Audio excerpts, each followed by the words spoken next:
So every Who done in Whoville has a can of Who hash, but that sly old Grinch may have taken the last. So today we are making our own homemade Who hash in case you don't have a can in the cupboard this Christmas. Now, Who hash is a super easy recipe. It is a leftover meal of basically corned beef or silverside if you live in Australia, potatoes and some other ingredients. You fry it up and voila. So this makes it really easy if you are able to throw a Grinch dinner party. It's a good meal, but it's also really easy to make as a midweek family meal. I mean, for us, the Grinch is like nostalgic Christmas childhood. So having a can of Who hash as a midweek meal makes it a really nice family tradition to add in. So me being me, I had to ask the question, why did Dr. Seuss decide to put a can of Who hash in the Who cupboard? And the answer is that Dr. Seuss lived through both world wars. Now, leftovers is not uncommon. It's been around for centuries. But in the World Wars, there would have been a lot of rationing of meats, so you wouldn't want anything to go to waste. During the Second World War, you would have also seen a whole lot more canned foods in the cupboards. And canned corned beef hash would have been just as common as seeing a can of canned tomatoes or baked beans. And so we find in Whoville, in 1957, a version of its own, Who hash. Second thing, before we get into making the recipe, the packaging is available on the blog. This is actually a remake video. I did this back in 2014, and the packaging and the recipe I did back in 2012.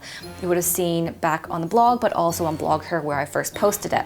So that's where you can get it. It's free to download. Go ahead and use it for your family dinner.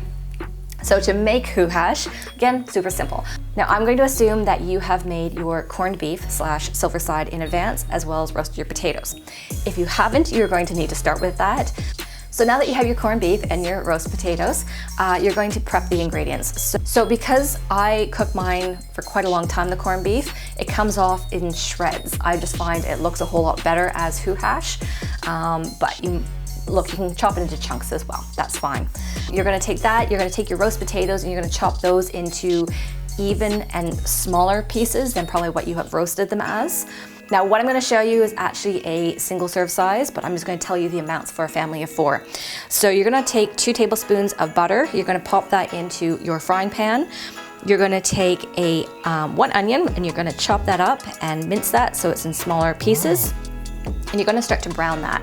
Then you're gonna take your chopped corned beef and your cooked potatoes and you're gonna toss those in as well. Then you're gonna let that cook for quite a few minutes. So your sign is gonna be when the potatoes start to brown, then you know that you're ready to stir it and turn all of the meat and the potatoes over. So the first time I made this, I used like the concentrated beef stock that's like a gel. So I used about half a teaspoon of that. If you're using the beef cubes, you can use 1 and you're gonna crumble that. You can either add it to water first, or I toss it into the pot and then I add a splash of some water as well. You're gonna give that a really good stir. You are gonna want to do this once you know that your potatoes and your beef have fried, because now you're just adding a little bit of moisture back into the potatoes and the meat. And from there, you're just gonna give that a stir so all the flavors are kind of all mixed together. And then all you have to do next is pop it into your can of Who hash, and then you're ready to serve. So I know this is 2020 and parties aren't a thing right now, but in the future they will. So making this in advance, you can make the corned beef and the potatoes 1 to 2 days beforehand. You're gonna pop that in the fridge and just that way you're keeping it cool and ready to go. Then on the day, then you prep your food.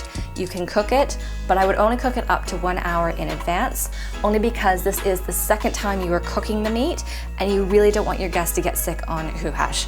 So if you make it an hour in advance, pop it into the oven at the keep warm setting. So that's gonna be 100 degrees Celsius or 210 degrees Fahrenheit. That way it stays warm and then you can serve it straight away. Alternatively, I find slow cookers and multi-cookers really good as well, especially if it's for a party and you have multiple dishes that you're trying to organize, like a Who roast beast. So there we go, that is how you make Who hash.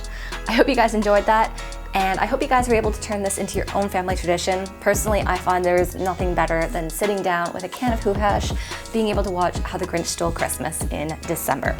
Anyways, I hope you guys enjoy that, and I will see you in the next video.